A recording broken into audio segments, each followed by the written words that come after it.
Chưa mày lâu đâu. Vậy nó tay mình to mua mà. Ok, tôi là cô Canada không? Nó đọc thuốc rồi. To hàng như sao? To mẹ.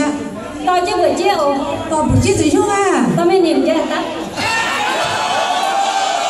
Buổi chiều nó thì hoa lên tài giáng à, bố phải tài giáng là buổi chiều. Ok, là sang thật cho nhưng mà. Ok, các con còn ra là chi ồ chi xin rồi. Ok, mình sẽ đi là mọi người nó chưa một trăm rồi. Ok, các con chiều mà. Ok, chị xin lỗi